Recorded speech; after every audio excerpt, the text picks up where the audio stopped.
ओम शांति। ओम शांति दीदी, very very warm welcome आपका। आपके लिए इवनिंग है, सो गुड इवनिंग। और आज हमारे साथ मिडवेस्ट का पूरा परिवार है, जुड़े हुए हैं। और आई थिंक बहुत वेस्ट कोस्ट में भी मैसेज गया है, so many people are joining and still joining.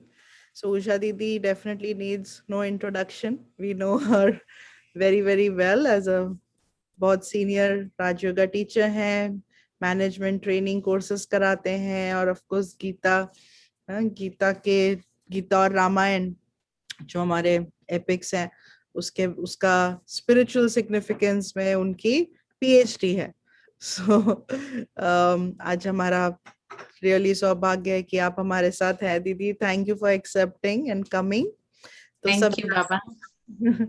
तो सब जानते हैं आज का टॉपिक भी हमारा यही है कि गीता का 18वां अध्याय 18th chapter of Bhagavad Gita, नष्टो मोहा स्मृति लब्धा। तो बिफोर वी बिगिन हम बाबा की याद में बैठेंगे।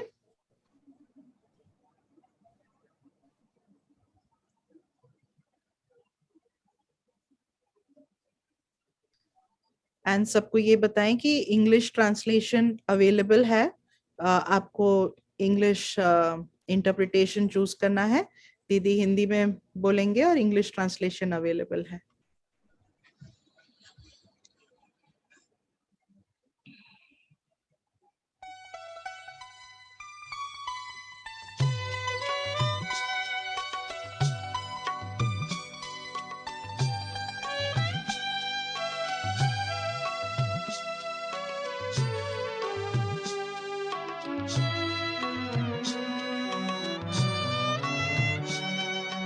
वक्त है कम लम्बा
ओम शांति, ओम शांति, ओम शांति।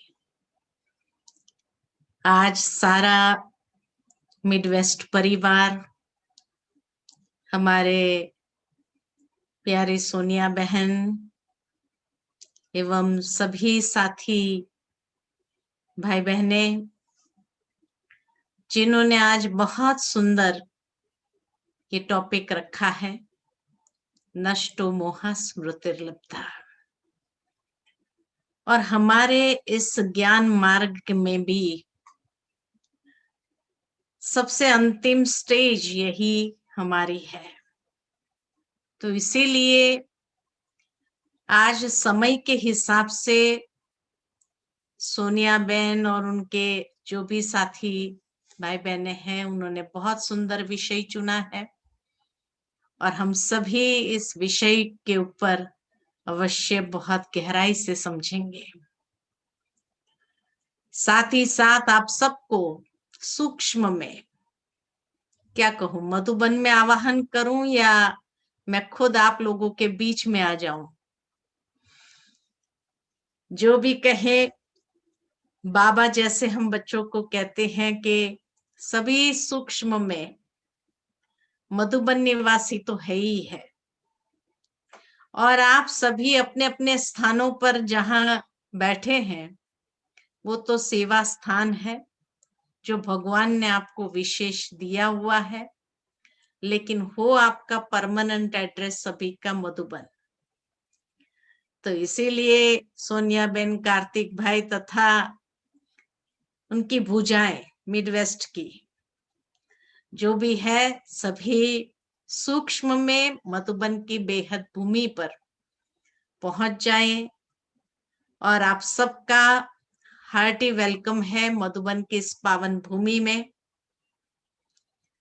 जबकि इस बार मधुबन में आना लोग डरते हैं, क्योंकि समाचार सुनते हैं कि अभी कोरोना बहुत फैला हुआ है शांतिवन में भी। तो कोई बात नहीं, हम आपके बीच में आ जाते हैं, ठीक है ना। तो इसीलिए जो है, परिवार तो हमारा है ही है और हम उस एक ही परिवार के सूत्र में सभी बंधे हुए हैं। ये परिवार का जो स्नेह का सूत्र है, ये तो अंत तक रहेगा, इसको तो मोह नहीं कहेंगे। राइट सोनिया बेन, ये तो मोह नहीं है, ये तो शुद्ध प्रेम है। और बाबा भी ऐसे शुद्ध प्रेम के बंधन में बंधा हुआ है। लेकिन जैसे कहा कि श्रीमद् भगवत गीता का जो लास्ट चैप्टर है, नष्टो मोहा स्मृतिर्लब्धा, अर्थात कि ऐसी कौन सी स्मृतियां हैं जो गीता में भी भगवान ने दी है और बाबा ने भी हम बच्चों को दी है, जिसके आधार से ही हम उस फाइनल स्टेज को अचीव कर सके। तो बाबा ने आते ही सबसे पहले जो स्मृति हमारी जागृत की, वो यही स्मृति जागृत की कि बच्चे, तुम ये देह नहीं हो, लेकिन एक चैतन्य शक्ति आत्मा हो। हम सभी को खुद से रूबरू कराया बाबा ने, खुद का परिचय देते हुए। और इतना ही नहीं, लेकिन बाबा ने फिर हम बच्चों को अपने शांति स्वधर्म की भी याद दिलाई। तो गीता के अंदर भी जब अर्जुन की एकदम विचलित अवस्था थी कि अनेक रूप से वो विचलित हो गया, और इसीलिए शायद इतना नर्वस हो गया कि उसने भगवान से कहा, मैं ये युद्ध नहीं करना चाहता, और अपने शस्त्र छोड़ दिए। तब सबसे पहले भगवान ने भी उसको दूसरे अध्याय में आत्मा की ही समझ दी कि तुम कौन होता है किसी को मारने वाला, और आत्मा तो कभी मरती नहीं है, आत्मा तो है ही अजर अमर अविनाशी शक्ति। तो ये आत्मा का ज्ञान, ये स्मृति उसकी जागृत की। साथ ही साथ उसको स्वधर्म का परिचय भी कराया। अक्सर जब लोग सुनते हैं तो यही समझते हैं, दुनिया में जिस तरह से एक्सप्लेनेशन लोगों को दिया जाता गीता के माध्यम से भी, तो यही एक्सप्लेनेशन दिया जाता कि स्वधर्म माना परमात्मा ने उसको या भगवान ने उसको अपने क्षत्रिय धर्म का परिचय दिया कि भाई क्षत्रिय होने के नाते से भी तुम्हें लड़ना ही चाहिए। लेकिन अगर बाबा के ज्ञान के हिसाब से अगर हम देखें तो क्या गीता का ज्ञान खाली क्षत्रियों के लिए है? नहीं। अगर गीता का ज्ञान सारी मानव जाति के लिए है तो वहां स्वधर्म क्षत्रिय धर्म से नहीं। और एक बात हम समझ ले कि भगवान कभी भी ग्रॉस लेवल पर बात नहीं करते हैं। भगवान के हर बात का जो भावार्थ है बहुत सूक्ष्म और गहरा है। तो इसीलिए एक सूक्ष्म स्तर पर भगवान बात करते हैं, एक हायर प्लेन पर जिसको कहा जाए तो बात करते हैं।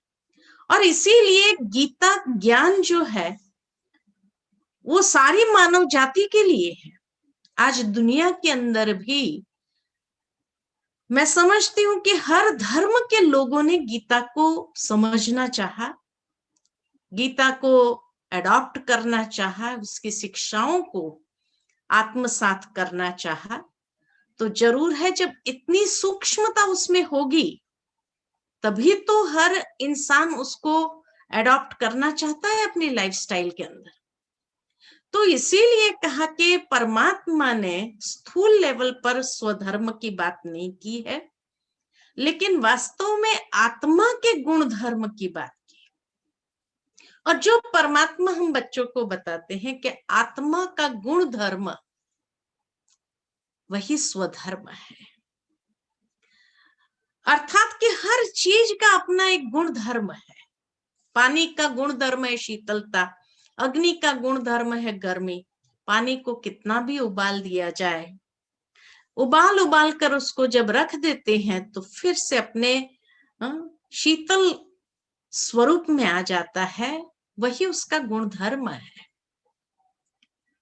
या अगर मान लो कि पानी उबल रहा हो, बहुत गैस पर रखा है, बहुत उबल रहा है और अचानक आग लग जाए और हमारे पास और कुछ नहीं है, वही पानी है जो उबलता हुआ है, तो ये सोच करके हम रुक नहीं जाएंगे कि उबलता हुआ पानी है, कैसे उस आग में डालेंगे और भड़क जाएगी। नहीं, वो उबलता हुआ गरम गरम पानी भी जब उड़ेल देते हैं तो वो आग को बुझाने का ही काम करता है। भावार्थ ये है कि पानी कभी भी अपने गुण धर्म को नहीं छोड़ता है। अगर एक प्रकृति का तत्व भी अपने गुण धर्म को नहीं छोड़ता है तो हम तो चैतन्य आत्माएं हैं। तो हमारा गुण धर्म विस्मृत हो गया तो उसकी स्मृति बाबा ने जागृत की। और सबसे पहले जब आत्मा की स्मृति और उसके गुण धर्म को जागृत किया तो पता चला कि हमारा ओरिजिनल स्वरूप कितना सुंदर है, हम आत्माएं कितनी प्योर है, ज्ञान स्वरूप है, प्रेम स्वरूप है, शक्ति स्वरूप है ना, ये हमारे गुण है। तो ये गुण धर्म में हमें वापस अपने आप को स्टेबलाइज करना है, क्योंकि जब तक ये गुणों में हम अपने आप को, अपने स्वधर्म में अपने आप को स्टेबलाइज नहीं करते हैं, उस कॉन्शियसनेस में नहीं ले आते हैं, तो नेचुरल है कि फिर मनुष्य स्वाभाविक रीति से जो उसकी कमजोरियां हैं उसके तरफ ही चला जाएगा।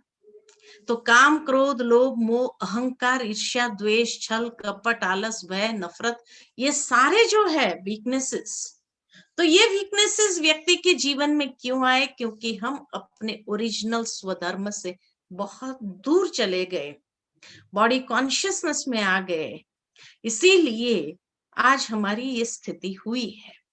तो इसलिए आत्मिक स्मृति का जागृत करके भगवान ने हमारे स्वधर्म में पुनः हमें स्थिर होने के लिए शिक्षाएं दी कि बच्चे तुम अपने गुण धर्म में स्थित हो जाओ। तो गीता के दूसरे चैप्टर में यही बात बताई है। उसके बाद दूसरी स्मृति जागृत किया। पहली स्मृति आत्मा की, दूसरी स्मृति अपने स्वधर्म की, तीसरी स्मृति जो जागृत की कि तुम कर्म योगी हो, तुम्हें कर्म को छोड़ना नहीं है। एक्सक्यूज मी, तुम्हें कर्म को छोड़ना नहीं है, लेकिन कर्म करते हुए भी कैसे स्वधर्म में स्थित होकर के कर्म करना है। तो दूसरे अध्याय में ही भगवान ने कर्म योग की बात उठाई है और स्वधर्म में स्थित होकर के कर्म करना है।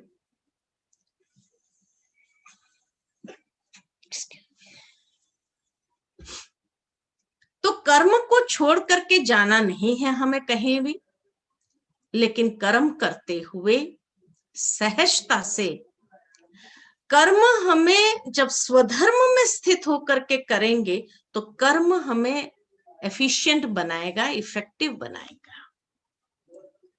भावार्थ ये है कि आज मनुष्य अगर कर्म में गलतियां करता है तो उसका कारण क्या है?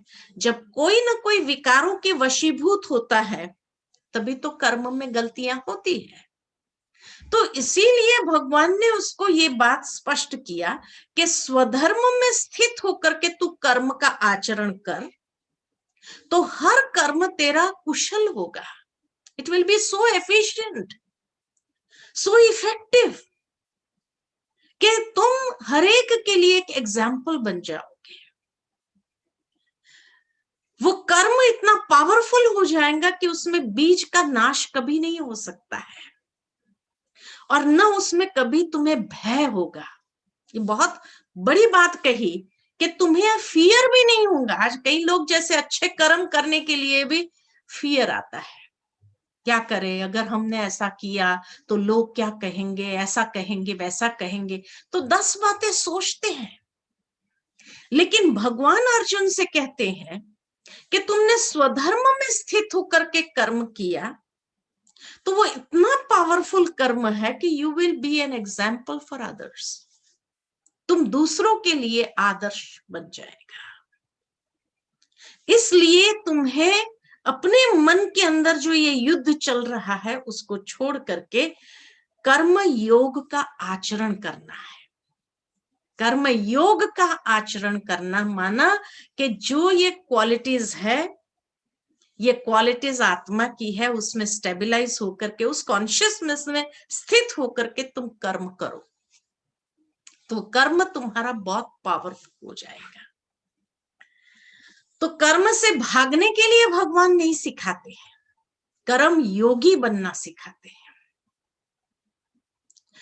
फिर चौथी बात दूसरे अध्याय में ही ये बताइए, स्मृति जागृत किया कि तुम कर्म योगी तो हो, लेकिन कर्म योगी बनने के लिए स्थित प्रज्ञ, स्थित प्रज्ञ यानी तुम्हारा माइंड और इंटेलेक्ट बैलेंस स्टेट में होना चाहिए। जितना तुम बैलेंस स्टेज में होकर के कर्म करोगे,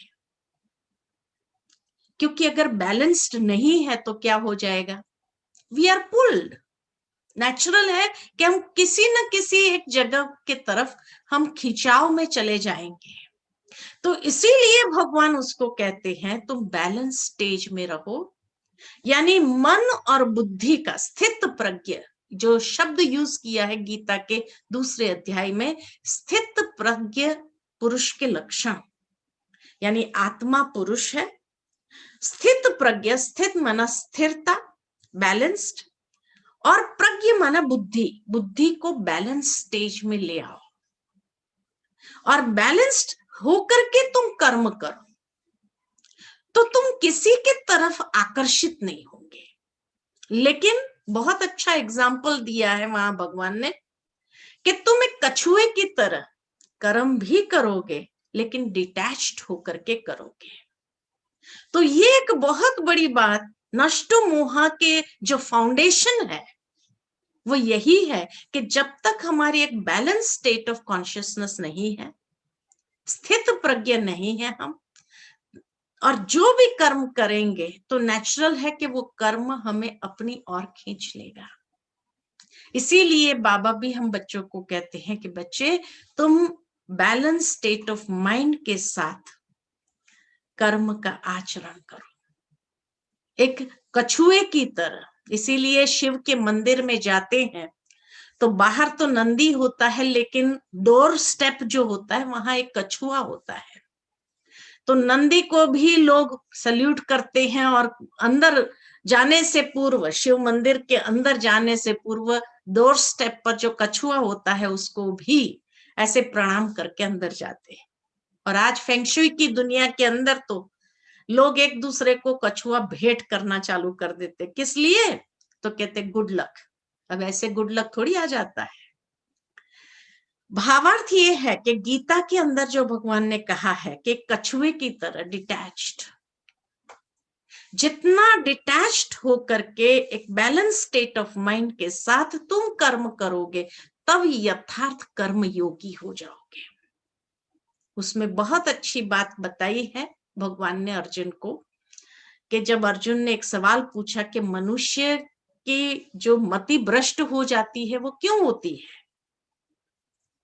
क्यों वो समझ नहीं पाता है, तो उसमें कहा भगवान ने कि मनुष्य जब भी कोई कर्म करता है और कामनाओं को लेकर करता है, डिजायर्स को लेकर के करता है, तो कामनाओं से व्यक्ति जो है वो भ्रमित हो जाता है, उसका विवेक समाप्त हो जाता है। पहले तो कामनाएं उत्पन्न हुई, डिजायर्स, और डिजायर्स उत्पन्न होने के बाद उसकी जो बैलेंस स्टेट ऑफ माइंड है वो समाप्त हुई, आसक्त हो गया। आसक्त माना उसमें अटैच्ड हो गया। आसक्ति से जो है अनेक प्रकार की कामनाएं और उत्पन्न होती और डिजायर्स उत्पन्न होती है। तो व्यक्ति आसक्त होता, आसक्ति से कामना उत्पन्न होती है, कामना पूरी नहीं हुई, अगर वो डिजायर्स फुलफिल नहीं हुई तो क्रोध की उत्पत्ति होती है, और क्रोध में व्यक्ति का विवेक समाप्त हो जाता है, सही गलत को समझना उसके बस की बात नहीं रहती है। और जब क्रोध से अविवेक जागृत होता है तो अविवेक में आकर के उसकी स्मृति शक्ति भ्रमित हो जाती है कि कई बार उसको ये भी पता नहीं चलता है वो क्या बोल रहा है। तो इसीलिए भगवान कहते हैं कि मनुष्य की मति मारी जाती है। जो कहा जाता है कि भाई इसकी तो मति मारी गई है ना, तो कहने का भावार्थ कि इसकी स्मृति जो काम करनी चाहिए वो नहीं कर रही है, तो नष्टो मोहा स्मृतिर्लब्धा।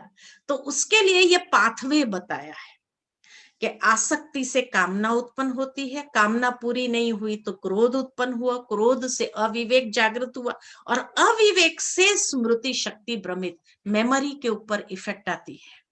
आज अक्सर लोग कहते हैं मुझे याद नहीं रहता है, मेरी मेमोरी बहुत डाउन हो रही है। क्यों हो रही है? उसका कारण ये पाथवे जो बताया भगवान ने, कि जब व्यक्ति अनेक प्रकार के डिजायर्स को लेकर के चलता है तो नेचुरल है कि उसके जीवन के अंदर ये मति उसकी भ्रमित हो जाती है, और तब उसको समझ में नहीं आता है कि मैं क्या करूं क्या नहीं करूं।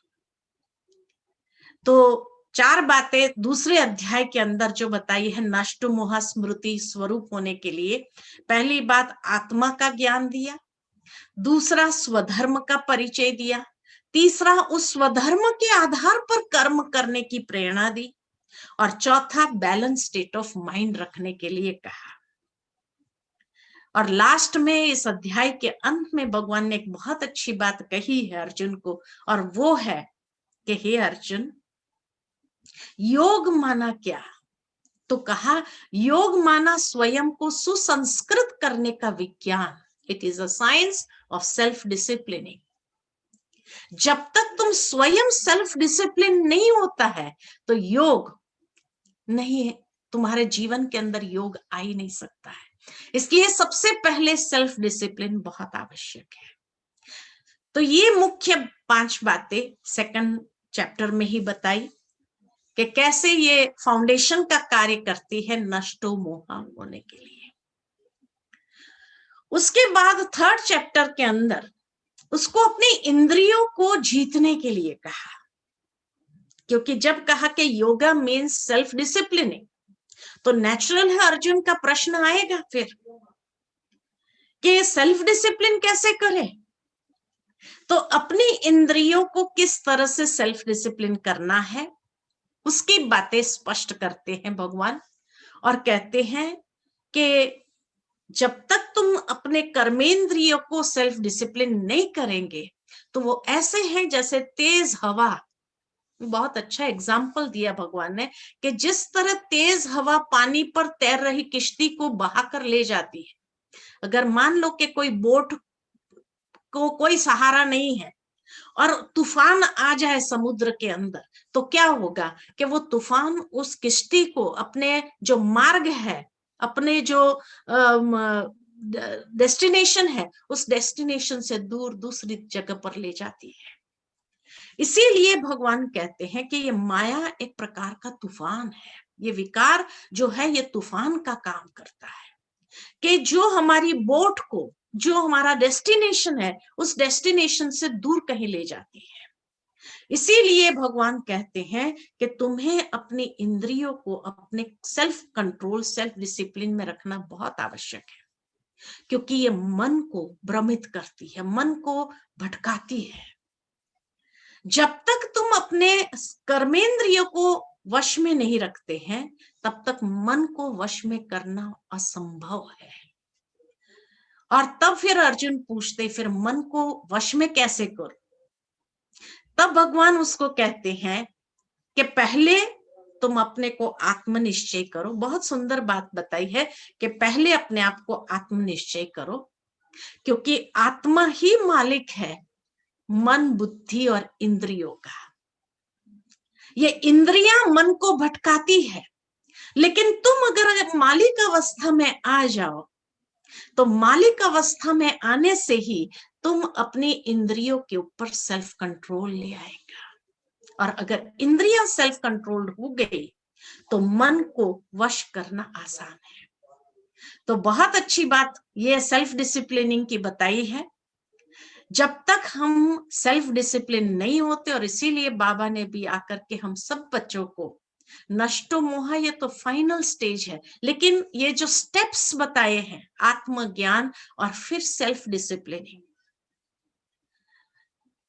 मनुष्य, अर्जुन ने प्रश्न भी पूछा है भगवान को कि मनुष्य पाप क्यों करता है, तो कहा कि ये इंद्रियों की पूर्ति के लिए पाप करता है, कि जहां उसको अपने सेंसेस को सेटिस्फाई करना है, तो सेंसेस को सेटिस्फाई करने के लिए ही तो पाप करता है वो। तो इसीलिए भगवान कहते हैं कि तुम स्वयं को आत्मनिश्चय करो और अपनी इंद्रियों के ऊपर अधिकार प्राप्त करो। जितना इंद्रियों के ऊपर अधिकार प्राप्त हो जाएगा तो रजोगुण से ऊपर उठेंगे। 3 गुण बताए हैं, सतोगुण, रजोगुण और तमोगुण। तो जब व्यक्ति तमोगुण के आधार पर आ जाता है तो पाप करता है, लेकिन जैसे जैसे व्यक्ति रजोगुण से आगे सतोगुण में आ गया तो वो पाप का आचरण नहीं करेगा, क्योंकि उसका अपने संपूर्ण इंद्रियों के ऊपर अधिकार है। और जैसे जैसे अधिकार प्राप्त करता जाता है तो मन को भी सहज वश कर लेता है। तो ये भगवान ने 3रे अध्याय के अंदर बताया। फिर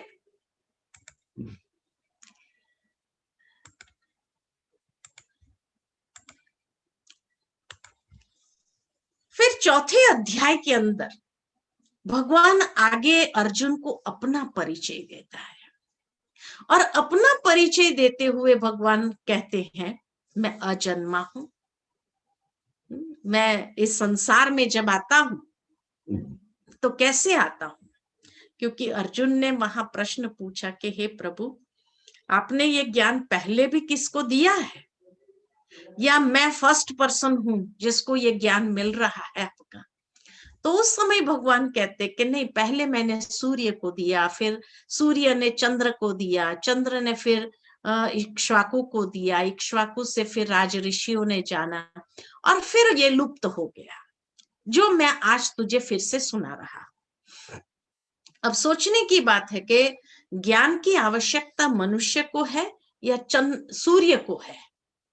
सूर्य ने तो कोई पाप किया ही नहीं, तो सूर्य को सुनाने का क्या मतलब है? सूर्य से चंद्रमा को मिला, अब चंद्रमा को भी ज्ञान सुनने की क्या जरूरत है? लेकिन यहाँ एक बहुत बड़ी बात जो मिस होती है, तो वास्तव में सूर्य को नहीं कहा, लेकिन सूर्यवंशी आत्माओं को कहा। तो वंशी शब्द निकल गया है over a period of time. जैसे जैसे कुछ बातें निकल जाती है ना, चाइनीज विस्पर्स हम खेलते हैं बचपन से लेकर के, तो क्या होता है, कुछ कुछ बातें निकलती जाती है। तो इसी तरह सूर्यवंशी आत्माओं को ज्ञान सुनाया था, उनसे फिर चंद्रवंशियों ने सुना। भगवान ने ज्ञान दिया सूर्यवंशियों को, सूर्यवंशियों से चंद्रवंशियों ने सुना, चंद्रवंशी से फिर द्वापर की आत्माएं तक भी आता है, इक्ष्वाकु के पास आता है, राज ऋषि के पास आता है, फिर लुप्त हो गया, अर्थात कलयुग आने से लुप्त हो गया। तो ये ज्ञान वो आत्माओं तक ट्रांसेंड होता है द्वापर युग तक।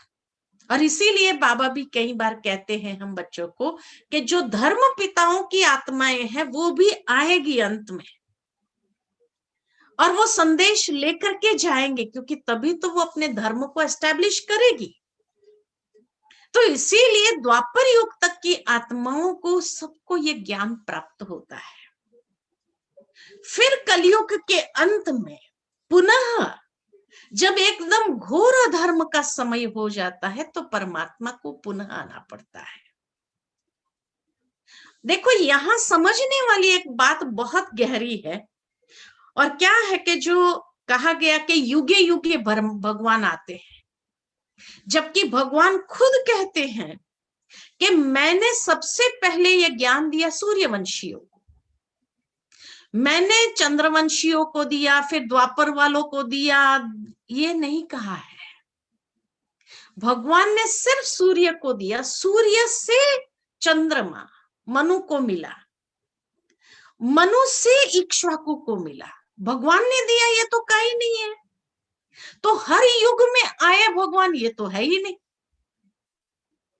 तो ये बहुत गहरी बात है कि हर युग में भगवान नहीं आते हैं।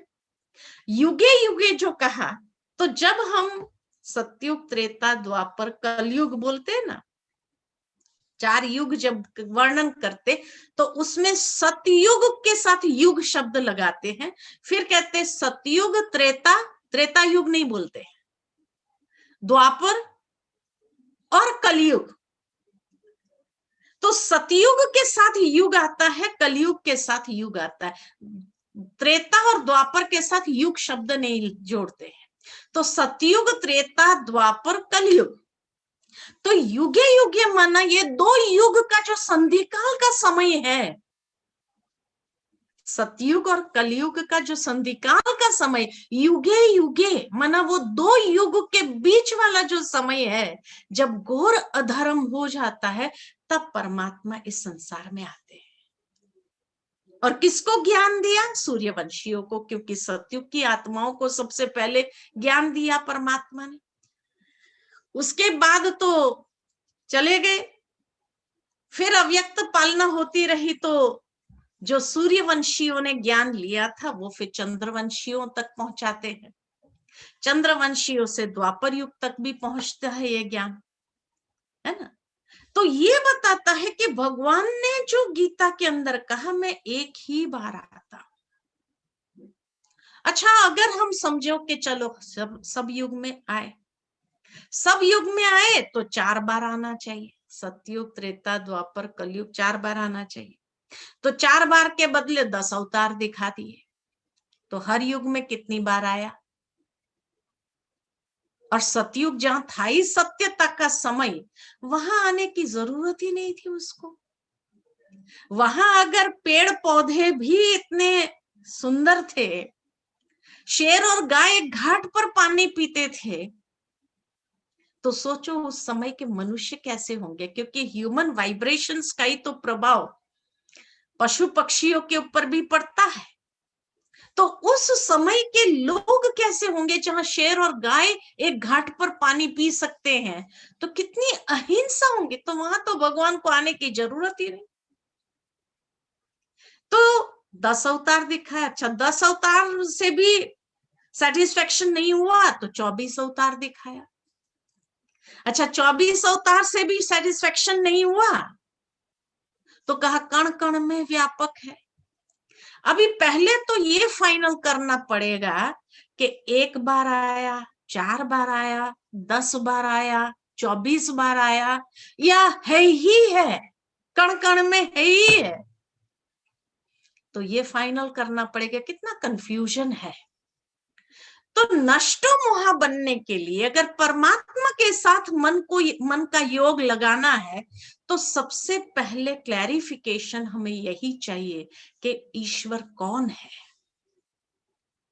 क्योंकि तब तक हम ईश्वर के साथ योग नहीं लगा सकते हैं। और इसीलिए जो भगवान ने अपना परिचय दिया, मैं अजन्मा हूं, अव्यक्त हूं, मैं जन्म मरण के चक्र में नहीं आता हूं, अव्यक्त, मुझे कोई व्यक्त स्वरूप नहीं है, मैं पुनर्जन्म रहित हूं,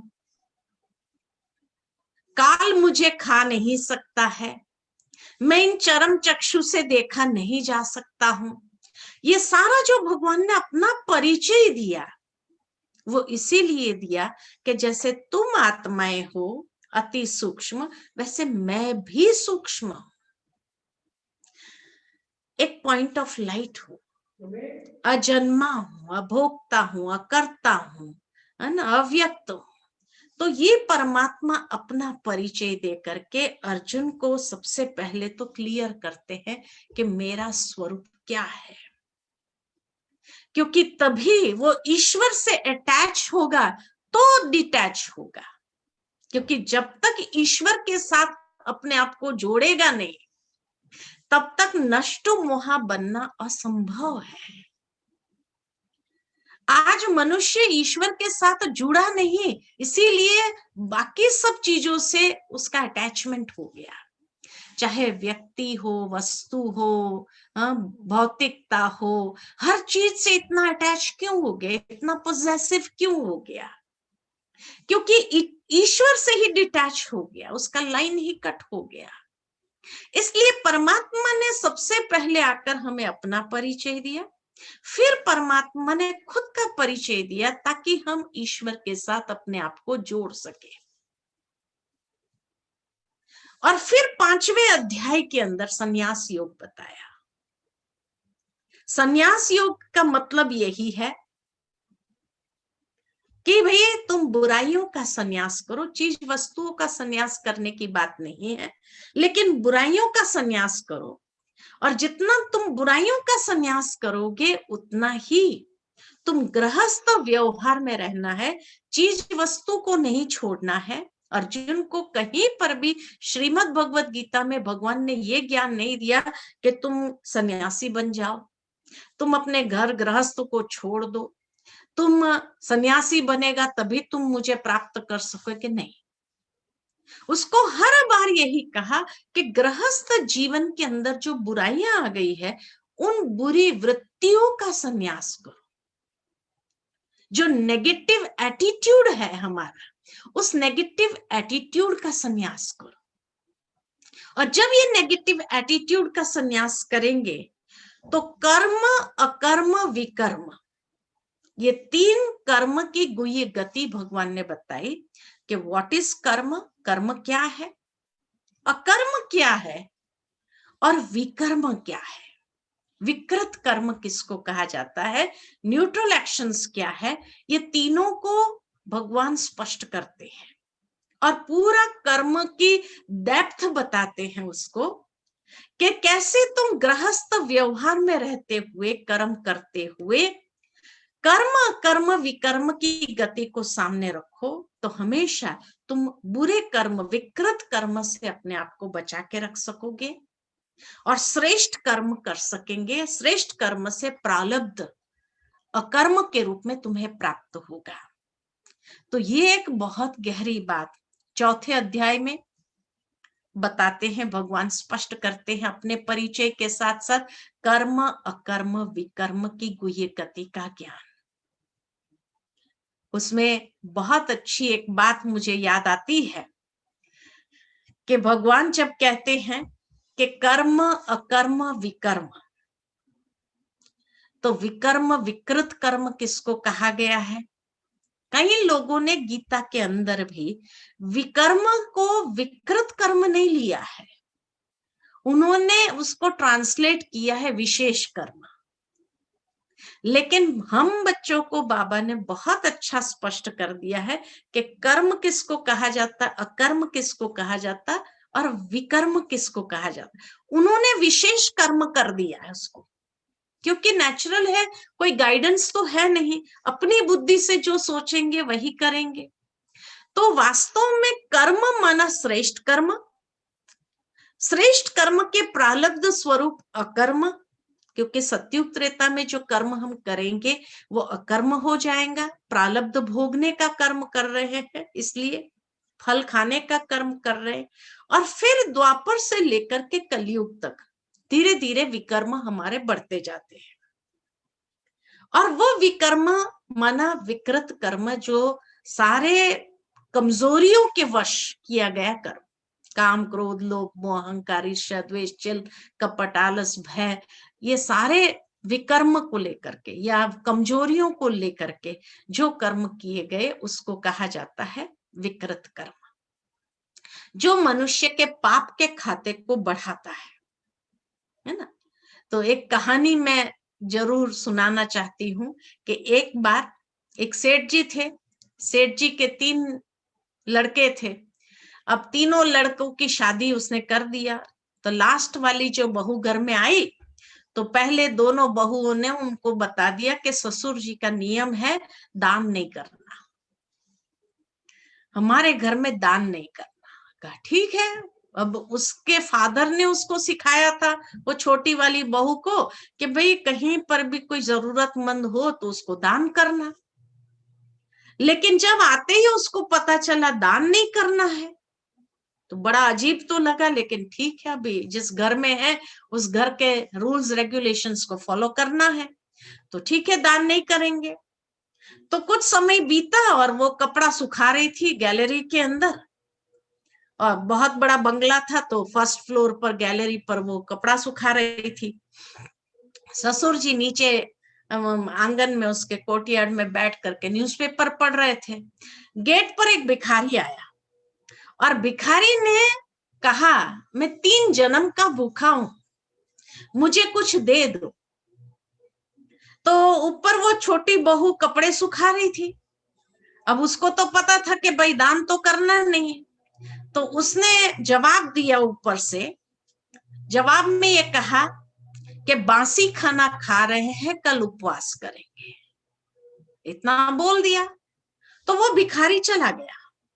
अब ससुर जी ने नीचे सुना कि बासी खाना खा रहे हैं और कल उपवास करेंगे, व्हाट डज शी मीन? किस दिन हमने बासी खाना खिलाया उसको, बहू को? बड़ा परेशान हो गया कि ये बहू ने ऐसा क्यों कहा, आज तो एक भिखारी को कहा, कल समाज वाले को कहेगी, तो ये तो हमारी बदनामी है। तो बहुत परेशान हो गया और उसने उस छोटी बहू के पिताजी को फोन करके कह दिया आप अपनी लड़की को ले जाइए, ये तो हमें बदनाम कर रही है, हमें नहीं चाहिए ऐसी लड़की हमारे घर में। अब बेचारा फादर ने सोचा मेरी लड़की तो इतनी समझदार है, वो तो बहुत होशियार है, और ये क्या हो गया। तो उसके फादर, उस जमाने की बात थी कि जब लड़की को ले आना डाइवोर्स देना बहुत बड़ी बात हो जाती थी, आजकल कुछ नहीं है, लेकिन उस जमाने की बात है। तो उसने सोचा कि भाई लड़की को तो वापस नहीं लाएंगे। फिर वो उस समय जो गांव में पंच होते थे, पंचों के पास गए कि आप तो हमारी लड़की को जानते हैं, वो कितनी समझदार है, जरूर कोई मिसअंडरस्टैंडिंग हुई है, लेकिन ऐसे उसके फादर इन लॉ का फोन आया कि भाई उसको ले जाओ।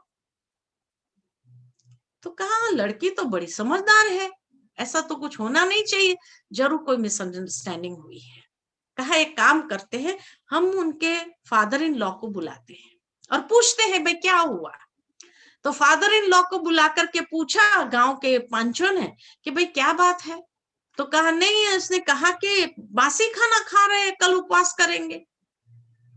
अब आज तो भिखारी को कहा बासी खाना का, किस दिन हमने उसको बासी खाना खिलाया बताए।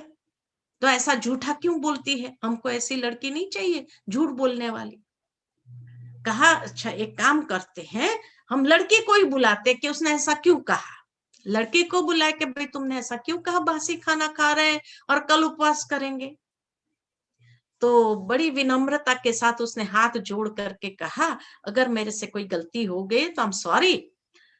लेकिन वो भिखारी जो आया था उसने कहा 3 जन्म का भूखा हूं। उसके जवाब में मैंने ये बात कही कि बासी खाना खा रहे कल उपवास करेंगे। तो कहा मतलब क्या, तो कहा पहले जन्म में उसके पास होगा या नहीं होगा उसको तो पता नहीं है, लेकिन उसने कुछ दान ही नहीं किया, तो दूसरे जन्म भी भिखारी का मिला, माना ये जन्म भी भिखारी का मिला। और अगर इस जन्म में भी दान नहीं करेगा तो आगे का जन्म भी भिखारी का होगा, तो 3 जन्म हो जाएगा भिखारी का। तो वो चाहता नहीं है कि अभी मैं आगे का जन्म भिखारी का हो मेरा, तो इसीलिए उसने कहा कि कुछ दे दो ऐसा ताकि मैं भी दान करूं, और मैं दान करूं तो कम से कम मेरा आगे का जन्म तो अच्छा हो जाए। अब हमारे घर में हमारे ससुर जी का नियम है कि दान नहीं करना। तो मैंने उसको ये कहा कि तुम ये जो बंगला गाड़ी मोटर देख रहे हो, ये पिछले जन्म में अच्छा कर्म किया था इसलिए प्राप्त हुआ, तो बासी खाना खा रहे हैं। लेकिन इस जन्म में हम भी कुछ नहीं कर रहे हैं तुम्हारी तरह, इतना होने के बावजूद भी हम दान नहीं कर रहे हैं, तो आगे का जन्म तो उपवास ही करना पड़ेगा हमें भी। तो बासी खाना खा रहे हैं कल उपवास करेंगे। कर्म अकर्म विकर्म की गति है। इसीलिए कहा जाता है ना कि एक बार एक व्यक्ति को उसकी पत्नी लेके गई कि भाई बहुत बड़ा महात्मा आए हैं हमारे गांव में, वो बहुत अच्छा प्रवचन करते, चलो चलो। वो नास्तिक व्यक्ति था, कहा नहीं मैं नहीं चलता हूं, कहा नहीं चलना ही है। बहुत जबरदस्ती किया तो वो चल पड़ा उसके साथ।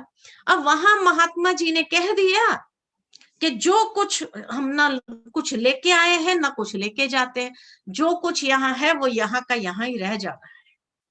वो व्यक्ति बड़ा परेशान हो गया, इतना मैंने मेहनत से कमाया, मेरे साथ कुछ भी नहीं चलेगा। बड़ा परेशान हो गया, बोले इसीलिए मैं सत्संग सुनने आता ही नहीं हूं। अब उसकी पत्नी कहे वो महात्मा जी ने तो सत्य कहा ना कि जो है यहाँ ही रह जाना है। तो कहा कि भाई ऐसा तो नहीं चलेगा, मैंने इतनी मेहनत किया, ये मेरे साथ चलना चाहिए। महात्मा जी मुझे विधि बताइए, यहाँ की चीजें साथ में कैसे ले जाऊं। महात्मा जी कहे ये तो होगा नहीं। बड़ा परेशान, रात को नींद नहीं आवे उसको कि भाई मैं कुछ नहीं ले जा सकता हूं यहां से। उतने में एक बीके उसको मिल गया। जब बीके उसको मिला तो उसने बीके ने कहा क्यों नहीं ले जा सकते, जरूर ले जा सकते हो। बोले ले जा सकते, तू पहला व्यक्ति ऐसा मिला कि मुझे कह रहा है कि ले जा सकता हूं, अब तक मुझे सबने कहा नहीं ले जा सकते, खाली आता है खाली हाथ जाना है। कहा नहीं। तो बोले कैसे ले जा सकते, विधि बताओ। तो विधि बताई उसको कि देखो आज हमें लाइफ इंश्योरेंस निकालना है, तो लाइफ इंश्योरेंस निकालते ही लिए हर महीने प्रीमियम भरना पड़ता है ना, प्रीमियम भरेगा तभी लाइफ इंश्योरेंस हमारा पकेगा, नहीं तो कैसे पकेगा, लास्ट में हमको मिलेगा। या मेडिकल इंश्योरेंस निकालो लेकिन प्रीमियम ना भरो तो आपको मिलेगा, नहीं मिलेगा। तो हर महीने प्रीमियम भरना पड़ता है, तभी आपको जब कुछ होगा तो वो इंश्योरेंस आपको मिलेगा। ठीक इसी तरह भगवान आए हैं इंश्योर करने के लिए, लेकिन हमें भी प्रीमियम भरना पड़ता है, उसकी सेवा के हिसाब से लगाना पड़ता है।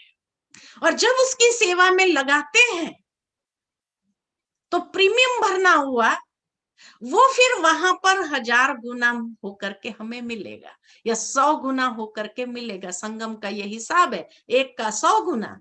तो इसीलिए यहाँ पर आप प्रीमियम भरो, वहां आपको मिलेगा।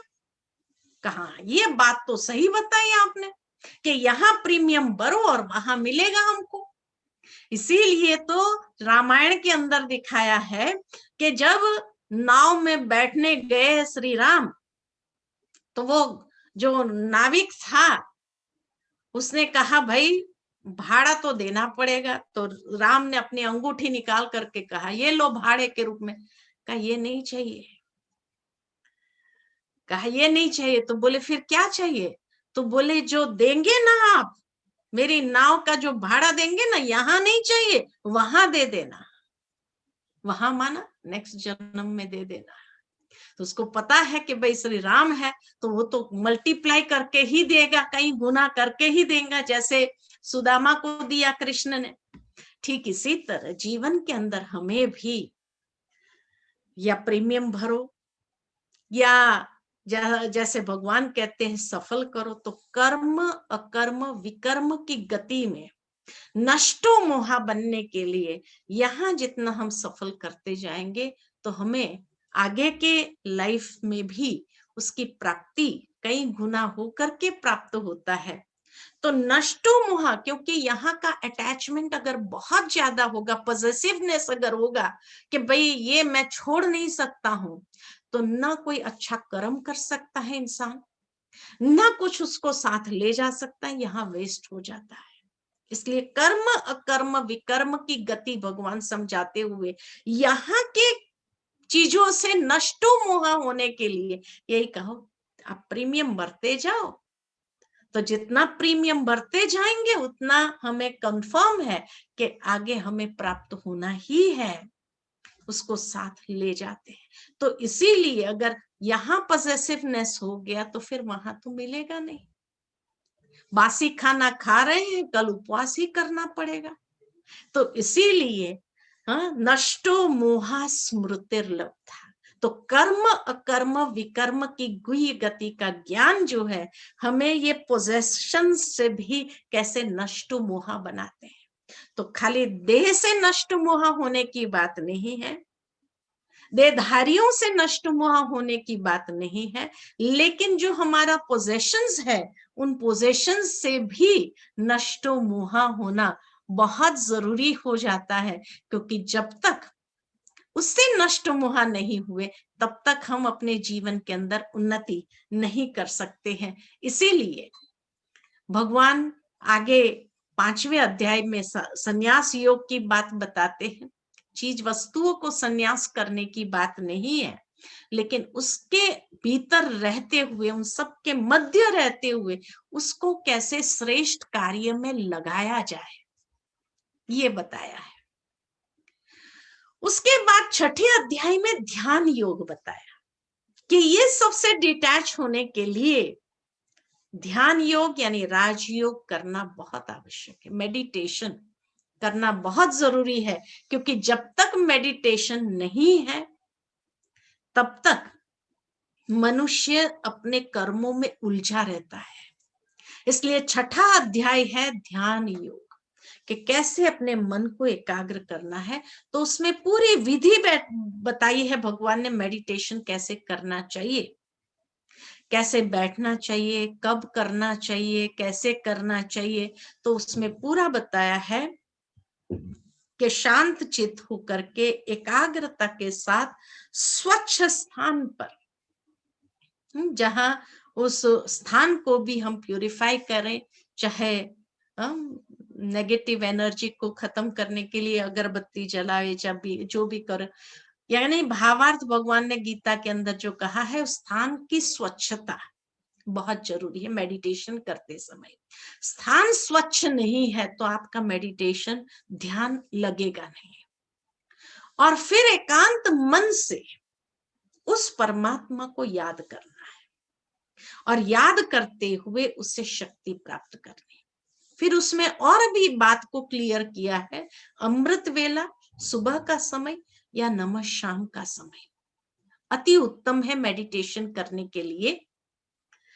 स्वच्छ स्थान पर आसन बिछा करके बैठक हमारी ऐसी हो जो पद्मासन, सुखासन, अर्ध पद्मासन। और ये बात पतंजलि ने भी कही है कि जो सुखद आसन हो, जिसमें आप सहजता से बैठ सको, उस आसन को अपनाओ। सुखासन इसीलिए कहा, जो आसन सुखद हो आपको, जहां हिलना डोलना बहुत कम हो, ऐसे सुखद आसन में आप बैठ करके ध्यान लगा सकते। लेकिन बहुत गहरी बात उसमें ये बताई है, उचित आहार विहार, भोजन कैसे करना है ये भी बताया है कि लाइट भोजन हो मेडिटेशन करने के लिए। जितना लाइट भोजन होगा तो आपका ध्यान सहज लगेगा। अगर हैवी भोजन करके बैठेंगे तो नींद आने की संभावना स्वाभाविक है, या मन का भटकाव होना स्वाभाविक है। तो ये 6ठे अध्याय में बहुत क्लियर किया हुआ है कि ध्यान कैसे करना है, और ध्यान करते हुए मन को कैसे एकाग्र करना है। एक जैसे लौ सीधी जाती है, दीपक की लौ जो होती है ना, दिया की लौ जो होती है जैसे सीधी ऊपर जाती है, फ्लिकर नहीं होती है, ठीक इसी तरह हमारा मन भी सहजता से उस परमात्मा में जाए, लगे, फ्लिकर नहीं होनी चाहिए। ये मेडिटेशन का रिजल्ट बताया है कि जब ध्यान करते हैं तो कैसे परमात्मा को एक ध्यान से एक टक होकर के हमारे मन की जो लौ है वो ईश्वर में लगी रहे। तो ये बात बहुत अच्छे से बताई है। उसके बाद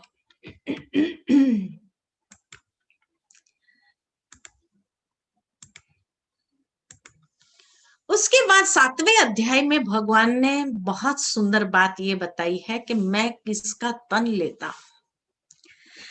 और इसीलिए 7वें अध्याय में कहा कि हे अर्जुन, मुझे जानने वाले बहुत लोग प्रयास करते हैं, लेकिन कोटों में कोई में भी कोई विरला मेरे यथार्थ स्वरूप को जानकर पहचान करके मेरी शरण को ग्रहण करते हैं। लाखों लोग ईश्वर को जानने का प्रयत्न जरूर करते हैं, लेकिन हर कोई नहीं जान सकता है। कोटों में कोई में भी कोई विरला, ये महावाक्य 7वें अध्याय में कहा है। तो इसका मतलब ये हुआ कि अगर भगवान श्री कृष्ण के रूप में आए तो कौन नहीं पहचानेगा, हर कोई पहचान लेगा।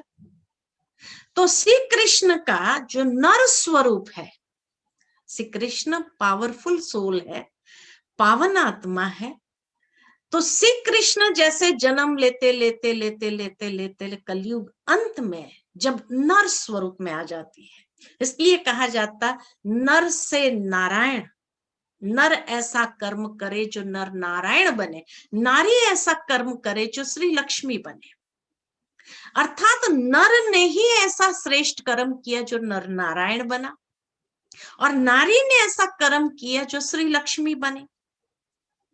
अर्थात श्री कृष्ण जो नारायण स्वरूप है, उसका जो नर स्वरूप है कलयुग अंत में साधारण स्वरूप है, जिसको कोई पहचान नहीं सकता। इसलिए कहा कोटों में कोई में भी कोई विरला, लेकिन जो पहचान लेता है वो उसकी शरण को ग्रहण कर लेता है, उसकी शरण में आ जाता है, और उसकी शरण को ग्रहण करके उस गति को, श्रेष्ठ गति को प्राप्त करता है।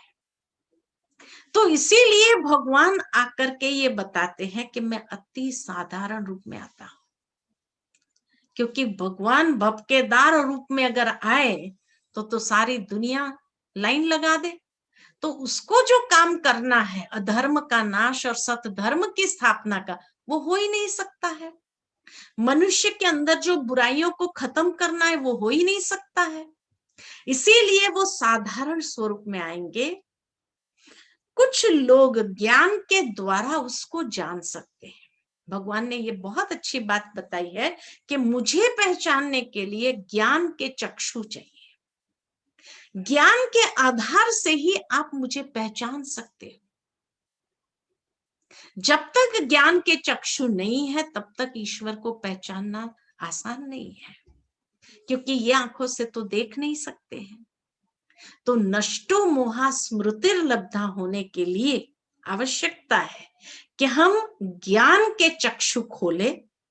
जितना हमारे ज्ञान के चक्षु खुलते हैं, तीसरा नेत्र जिसको कहा जाता है, ये ज्ञान के चक्षु खुलते हैं, और उस चक्षु के आधार से उस परमात्मा के सत्य स्वरूप को जब जान लेते हैं, पहचान लेते हैं, तब हम बहुत सहज नष्टो मोहा हो सकते हैं दुनिया के चीजों से, वस्तुओं से, व्यक्तियों से सहजता से, क्योंकि तब ईश्वर के साथ हमारा कनेक्शन हो सकता है और बुद्धि का योग देह और देह के संबंधों से कट हो सकता है।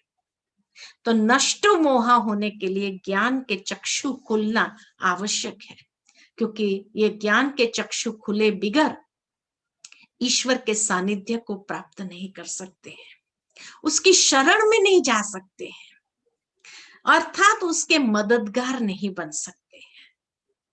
जिसके मददगार होते हैं ना, धीरे धीरे उसके साथ हमारा प्रेम हो जाता है, उसके साथ हमारा लगाव हो जाता है।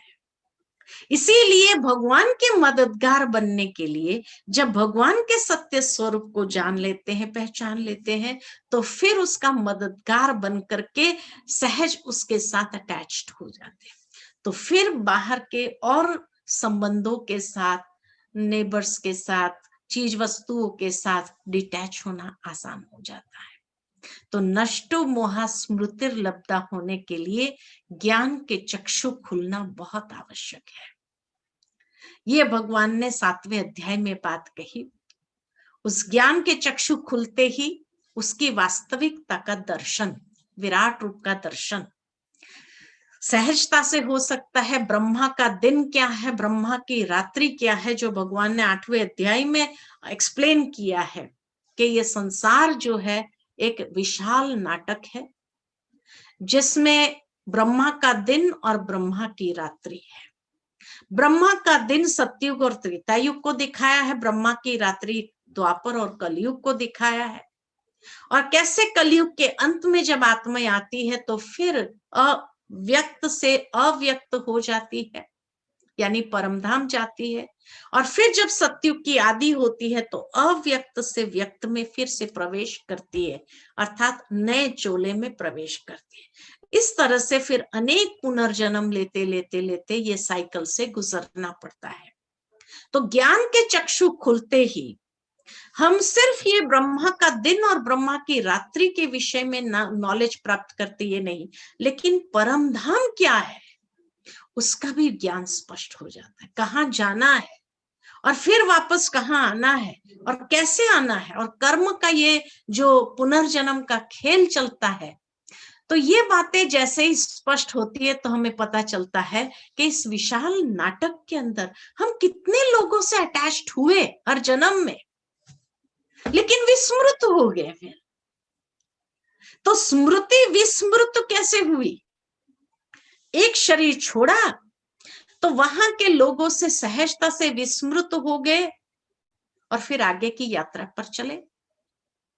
वहां कुछ लोगों के साथ जुड़े और जुड़ने के बाद फिर जब वहां से छूटे, तो ये जैसे पुनर्जन्म का जो खेल है, ब्रह्मा के दिन और रात्रि का जो खेल है, इसको समझने से हमें महसूस होता है कितने सतयुग से लेकर हम कितने संबंधों से गुजरे, हमें पता ही नहीं है।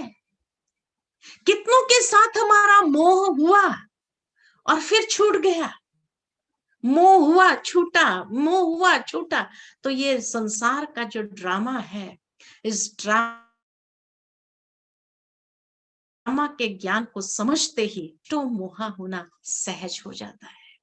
तो इसीलिए ब्रह्मा के दिन और ब्रह्मा की रात्रि के विषय में ये तीसरा नेत्र खुलते ही अनेक प्रकार की बातें स्पष्ट हो जाती है कि आत्मा अकेली ही यात्रा करते करते परमधाम से जब नीचे उतरती है, यात्रा करते करते कितने आत्माओं के साथ उसका मोह बना, फिर छूटा, फिर मोह बना, फिर छूटा, फिर मोह बना, छूटा। कितनी बार हमने ऐसे साइकिल लगाए, और फिर हम जब जाते हैं परम धाम तो एकदम डिटैच होकर के मैं आत्मा अकेली ईश्वर के साथ उसके सानिध्य में जाकर के बैठ जाती हूँ। तो क्या होता है कि ये ड्रामा के ज्ञान से जो तकलीफ होती है इंसान को अंतिम समय मोह त्यागने की, वो नहीं हो सकता है। एक बहुत सुंदर बात याद आती है कि एक बार एक व्यक्ति को जब पता चला कि भाई लास्ट में भगवान का नाम याद आना चाहिए, तो भगवान का नाम कैसे याद आए, तो उसने अपने तीनों बेटों के नाम भगवान से के नाम से रख दिए। एक का नाम नारायण रखा, एक का नाम राम रखा, एक का नाम कृष्ण रखा। ऐसे तीनों का नाम रख दिए देवी देवताओं के नाम से। रोज उनको बुलाता था, करता था, तो नेचुरल एक हैबिट पड़ गई, नारायण कहाँ है।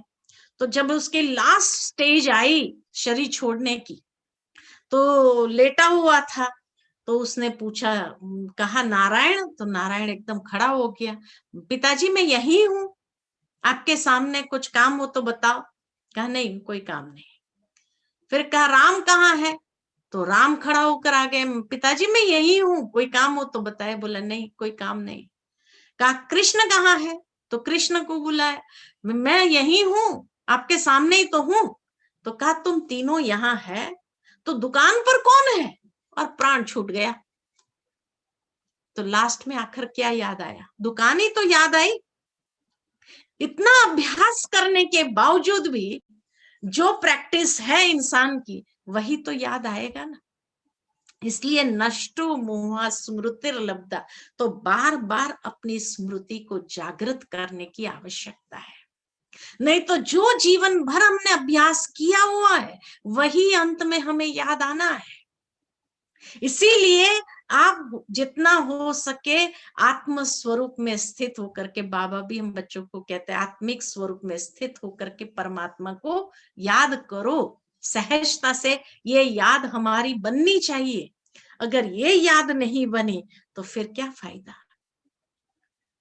तो विराट रूप का चित्र फिर भगवान ने बताया, और विराट रूप का चित्र बताने के बाद जो है सहजता से जो है भगवान ने आगे क्या कहा उसको, आगे यही कहा कि हे अर्जुन, तुम्हें जो है अपने आप को सहजता से नष्ट हुआ। तो तीनों गुणों के विषय में बताया, सात्विक राजसिक तामसिक गुणों के विषय में बताया। ये संसार विनाश हुआ पड़ा है, ये दृश्य दिखाया। तुम किसके साथ मोह कर रहा है, ये सब खत्म होने वाला है। तुम तो खाली निमित्त बनता है, महाकाल ने पहले से ही इन सबको खत्म किया हुआ है। तो अर्जुन सब देखता है ये सब विनाश हुआ पड़ा है, सब खत्म हुए पड़े हैं। तो जैसे उसके अंदर वैराग्य आया।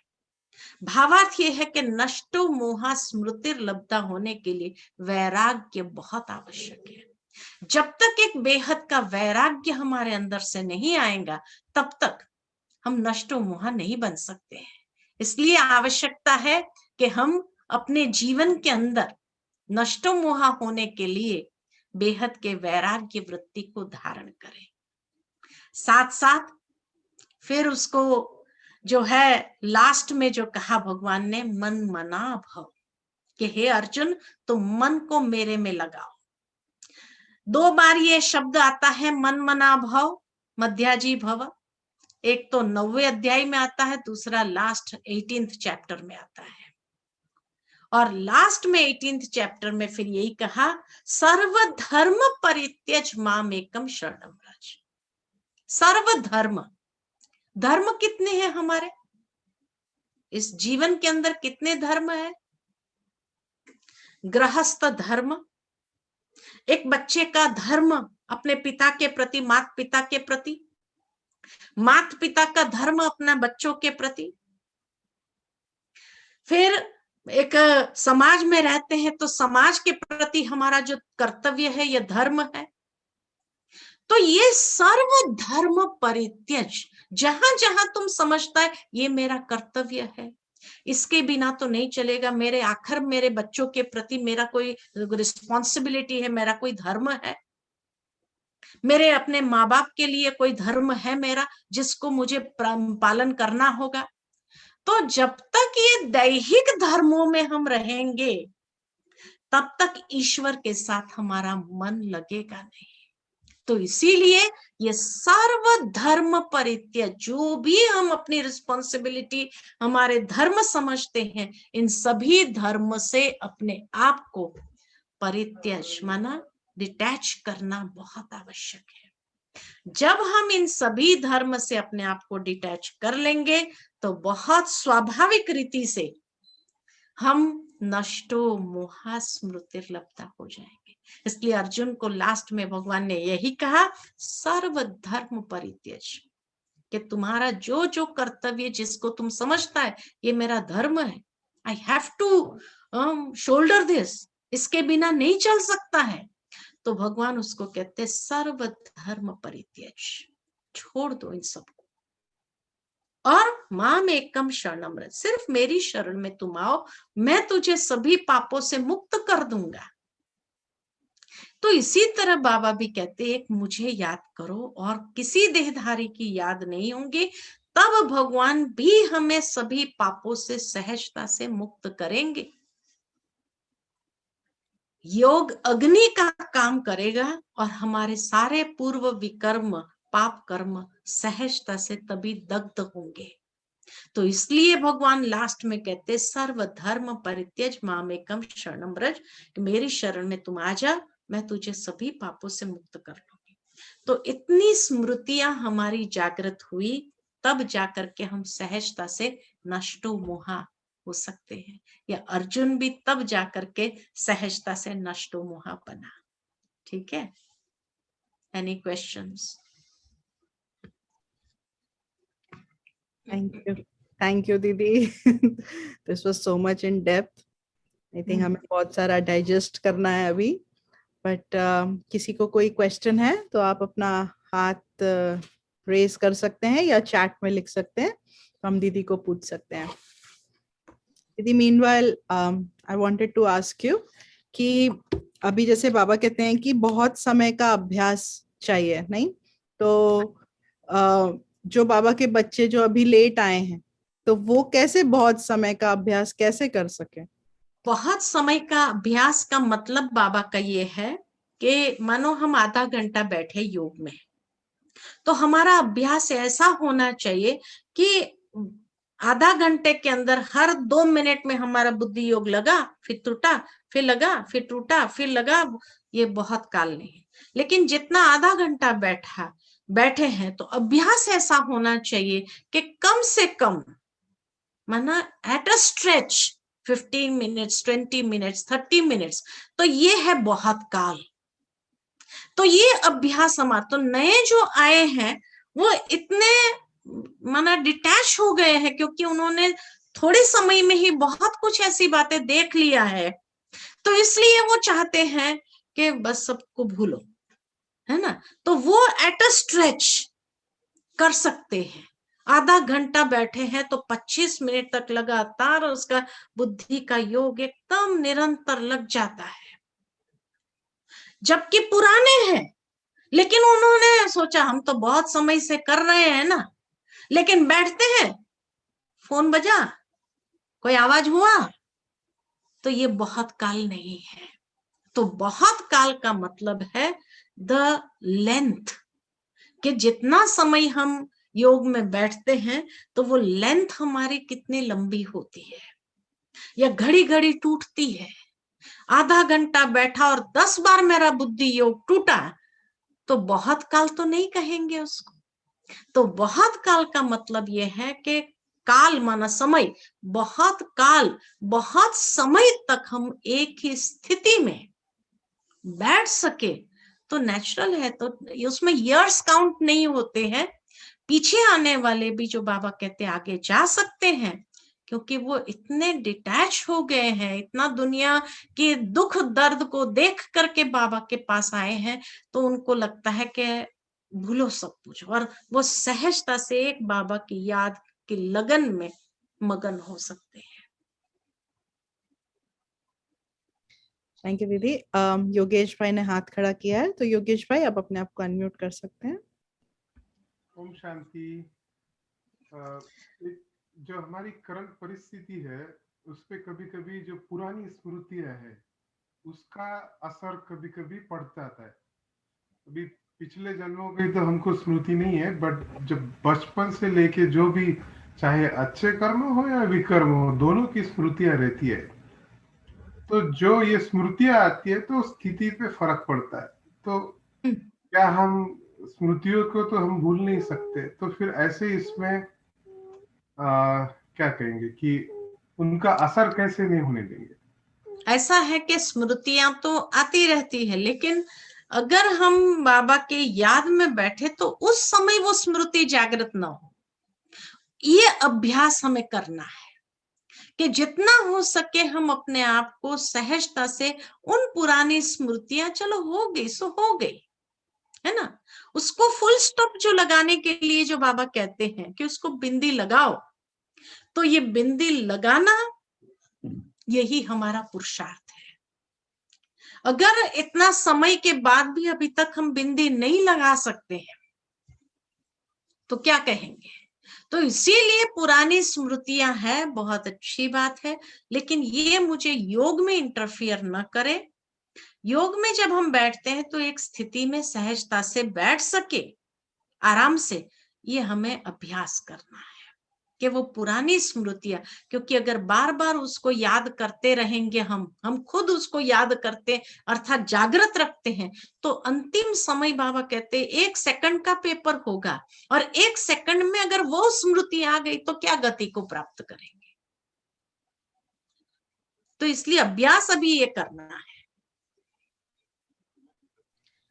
यदि क्वेश्चन है चैट में कि कर्मेंद्रिय जीत स्थिति पहले सूक्ष्म में करें या स्थूल में, और कौन सी विधि फास्ट अपनाने का लक्ष्य उसकी तरफ लेकर जा सकते हैं। ऐसा है कि कर्मेंद्रिय जीत जो बनना है स्थूल में, पहले हमें अपने इंद्रियों को स्थूल में जीतना है, क्योंकि तब हम मेडिटेशन में जब बैठेंगे तो ये इंद्रियां हमें डिस्टर्ब नहीं करेगी।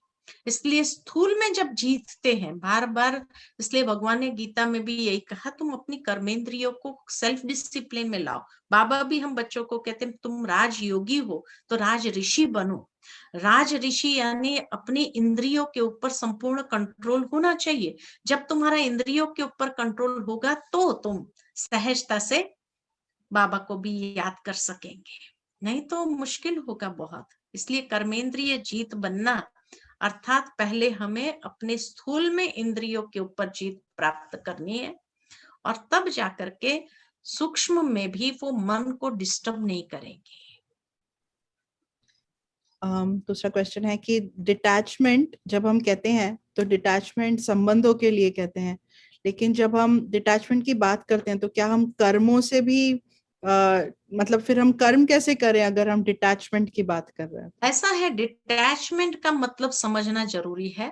डिटैचमेंट खाली संबंधों से नहीं होता है, पोजेशन से भी होता है। पोजेसिवनेस जो आ जाती है, ये मेरा है मेरा है मेरा है, तो उनसे भी डिटैच्ड। अभी जैसे हम कई बार एग्जांपल देते हैं कि भाई मान लो कि मैं कुर्सी पर बैठी हूं और उस कुर्सी से मैं अटैच्ड हो गई।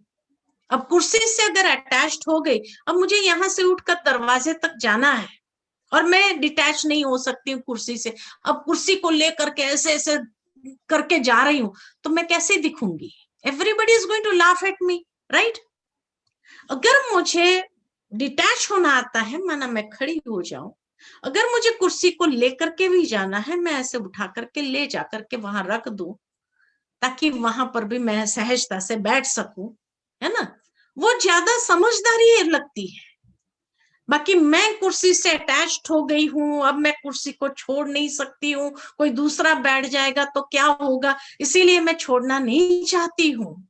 तो हमारी टोटल बॉडी पोस्चर जो है वो कुर्सी का आकार ले लेता है। ठीक इसी तरह जब चीज वस्तु से भी हम पॉसेसिव हो जाते हैं तो हमारी टोटल कॉन्शियसनेस वो आकार लेने लगती है। इसलिए बाबा कहते हैं डिटैच हो जाना है, कर्म को नहीं छोड़ना है।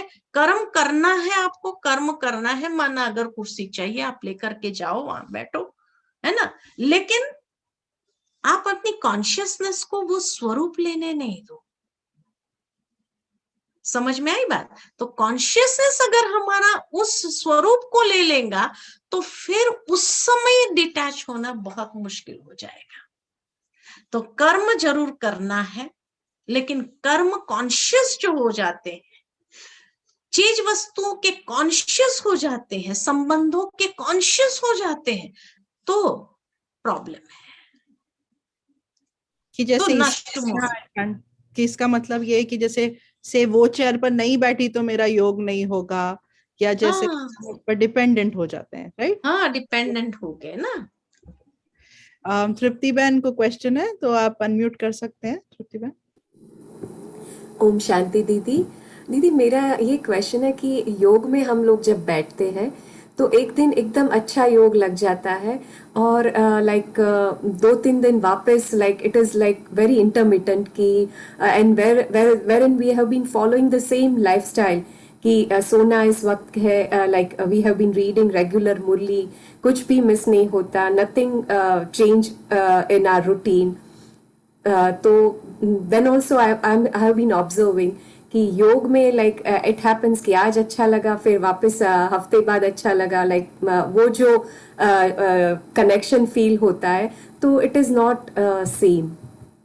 उसका कारण ये है कि दिन भर में जो हम कर्म कॉन्शियस हो जाते हैं, तो हो सकता है कि कभी कोई कर्म में इतना हम अटैच्ड हो गए हैं और उस कर्म के कॉन्शियसनेस में इतना आ गए हैं कि वो जैसे हैंगओवर हमारे ऊपर होता है, वो स्ट्रेस जो आज बाबा ने कहा टेंशन पर अटेंशन रखो।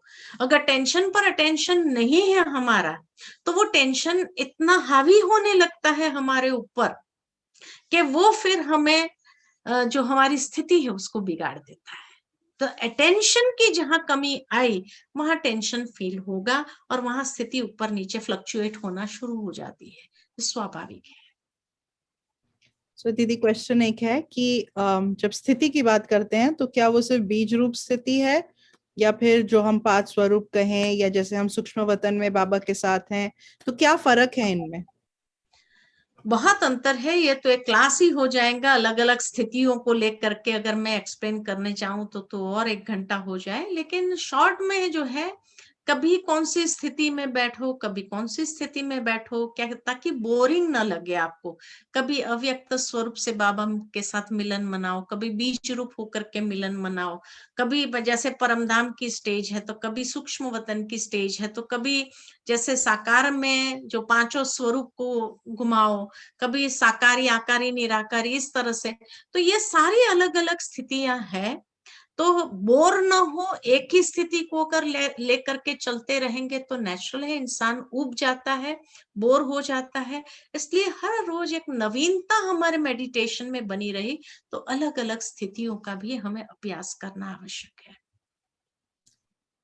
दीदी हमारे पास 6 मिनट है तो क्विकली ये क्वेश्चन है कि जैसे हम कभी दिनचर्या में कुछ रीजन से योग नहीं कर पाते, या कभी कुछ हमारी दिनचर्या में गफलत होती है, तो उसका गिल्ट बार बार हमें सताता है, तो ऐसे गिल्ट से बाहर कैसे निकले?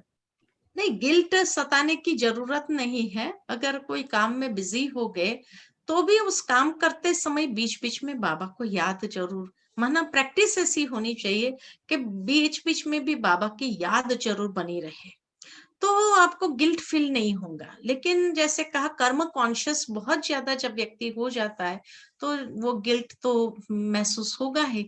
इसलिए आवश्यकता है कि गिल्ट न हो, लेकिन अभ्यास ऐसा करें कि कर्म के बीच बीच में भी हम बाबा की याद को, चाहे किसी भी तरीके से हम अपने अंदर, चाहे तो अलार्म लगा दो एवरी आवर, मोबाइल के अंदर बीप करेगा तो आपको पता चलेगा हाँ बाबा को याद करना है।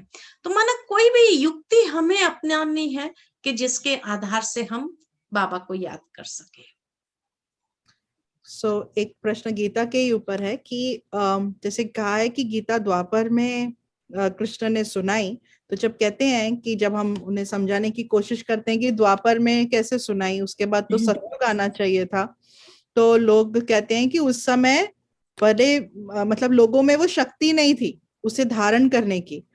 तो ये हम कैसे उनको समझा सकें, ये क्लैरिफाई कैसे करें? और कंटिन्यूएशन ये है कि जैसे अभी कोरोना काल में जब लोग इतना सफर कर रहे हैं, तो गीता के बेसिस पर उन्हें हम कैसे समझा सके या सेटिस्फाई कर सके? समझा तो यही सकते कोरोना काल में भी कि भाई आप जैसे गीता के अंदर भगवान ने कहा है कि हर समय आप मेरा ध्यान करो या मुझे याद करो, या मन मना भव जो कहा है, तो कैसे हम ऐसी विधि अपनाएं जो एक निरंतर बाबा की याद हमें बनी रहे, ताकि जब उस घेराव में हम अपने आप को देखते हैं, माना बाबा से रोज अमृत वेले सकाश भी लो और साथ में एक ऐसा ऑरा क्रिएट करो अपने चारों ओर जो प्रोटेक्शन का हो नेगेटिव वाइब्रेशन से या अनेक प्रकार के नेगेटिव कीटाणुओं से, और सदा जैसे बाबा का खाली विजय का तिलक नहीं लेकिन बाबा से वरदान लो सदा स्वस्थ भव का। और इस तरह से जब अपने एक ऑरा क्रिएट किया, वो ऑरा के अंदर आप सारा दिन रह करके चलेंगे करेंगे, हर कर्म करते जाएंगे, तो नेचुरल है आप देखेंगे कि वो चीज में आप इफेक्ट में नहीं आएंगे, और अगर थोड़ी बहुत इफेक्ट आई भी तो भी सहजता से उससे दूर हो सकते हैं। दीदी लास्ट क्वेश्चन कि आपका पुरुषार्थ क्या है पूरा दिन, और आप कर्म में भी क्या पुरुषार्थ करते हैं, याद और सेवा का बैलेंस कैसे रखते हैं? ऐसा है, कर्म करने में तो कर्म योगी तो बाबा ने बनाया ही है, और इसीलिए अभी शांतिवन में तो जैसे आपने सुना है कि बहुत लोगों को कोरोना हो गया है, कई लोग, लेकिन इतना जरूर है कि किसी भी आत्मा ने शरीर नहीं छोड़ा है, ये सबसे बड़ी बात है। तो ये बताता है कि इस भूमि के अंदर वो चार्ज भूमि भी है कि भले बाहर के धरनियों में बहुत लोग शरीर छोड़ रहे हैं, लेकिन यहाँ पर हर कोई ठीक हो रहा है। तो ये बताता है कि व्यक्ति खाली योग करता है इतना नहीं, लेकिन योग के साथ साथ अपने अंदर वो शक्ति को भी भरता है, और इसीलिए वो बाबा से वो सदा स्वस्थ रहने का वरदान भी प्राप्त करता है और सहजता से कर सकता है। बाकी हमारे पुरुषार्थ की बात है तो जरूर है कि सारा दिन हम ये स्मृति अपनी कैसे निरंतर बनाई रहे, तो उसके लिए विशेष अटेंशन रखते हैं कि भाई हर घंटे की बात नहीं, लेकिन जितना हो सके ज्यादा से ज्यादा हमारा जो है कंटिन्यूएशन हमारा रहे, वो जो एक कंसिस्टेंसी है वो बनी रहे हमारी बाबा के याद की, ये हमारा अटेंशन जरूर रहता है। थैंक यू वेरी मच दीदी। हम भाई हाथ खड़ा कर रहे थे बीच में, कोई हाथ खड़ा कर रहे हैं? सैम भाई कर रहे सैम थे, भाई, यस सैम भाई, आप अनम्यूट करना। ओके। ओम शांति आदरणीय उषा दीदी। ओम शांति। कोरोना काल में आपका प्रवचन सुनकर हम डायरेक्ट 18वें अध्याय में आ गए हैं और हमारा नष्ट मोहा हो गया है, होने वाला भी है, और हम सबकी ओर से थैंक यू कहते हैं। और आपका प्रवचन सुनकर हमको बहुत बहुत बहुत आनंद आया। Thank you very much. Thank you. Thank you. Thank you very much दीदी। हम कैसे आपको थैंक यू करें, तो हम सब एक हाथ से थैंक्स बाबा को, थैंक्स बाबा को और दीदी को, ड्रामा के सीन को थैंक यू सो मच। बहुत सारे पूछ रहे हैं कि ये क्लास की रिकॉर्डिंग तो ये यूट्यूब चैनल पर होगी, गेटवे टू डिविनिटी या लेक काउंटी। अगर आप लेक काउंटी टाइप करें यूट्यूब पर तो इसकी रिकॉर्डिंग होगी लेक काउंटी यूट्यूब चैनल या गेटवे टू डिविनिटी पर। तो अभी हम बहुत बहुत सुंदर, थैंक यू दीदी, पावरफुल। अच्छा रिक्वेस्ट कर रहे हैं कि थोड़ी सी मेडिटेशन कमेंट्री करा सकते हैं जाते जाते। बस अभी जी जैसे बाबा ने आज कहा कि पावरफुल अटेंशन वाली स्थिति हो हमारी, तो अटेंशन यही हो सोल कॉन्शियसनेस की।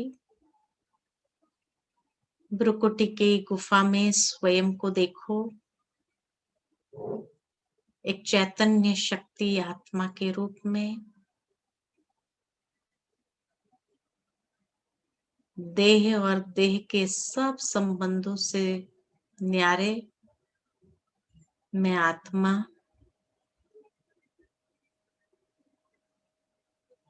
शक्तिशाली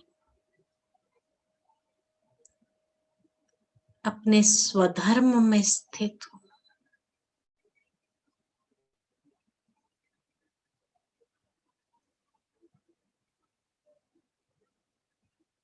मन बुद्धि का संतुलन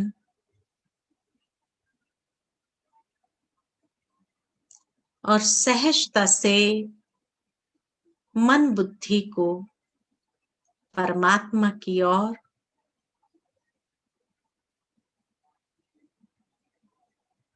परमात्मा से स्वयं को जोड़ करके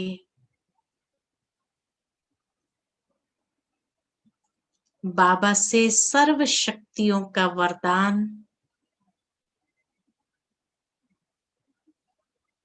प्राप्त करते हैं।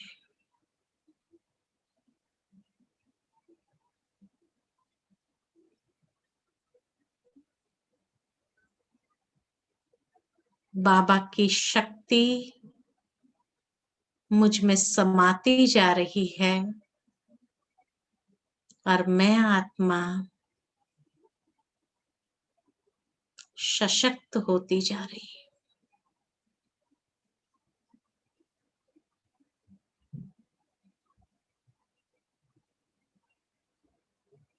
कितनी सुंदर महसूसता है। स्वयं को भरपूर महसूस कर रही हूँ।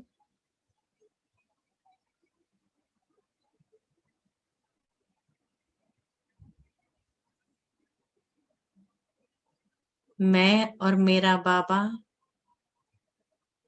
दूसरा न कोई।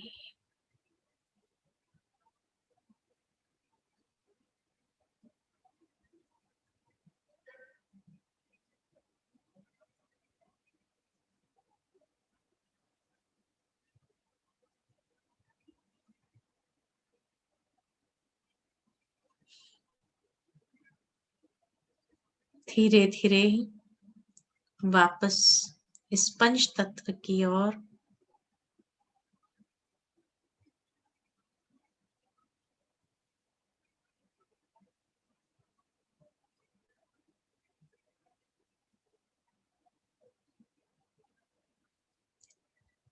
ओम शांति शांति शांति। ओम शांति। थैंक यू दीदी। हम मधुबन भी पहुंच गए, मधुबन की भासना मिली, बाप दादा की दृष्टि मिली, तो बहुत बहुत दिल से thank you thank you thank you. सब अपना कैमरा ऑन करें, दीदी को वेव करें। थैंक यू दीदी। ओम शांति। You can unmute yourself. आप अनम्यूट करके भी बोल सकते हैं ओम शांति दीदी को। ओम शांति सभी। ओम शांति। ओम शांति। शुभेच्छा शांति दीदी। दीदी, ओम शांति। शांति। ओम शांति।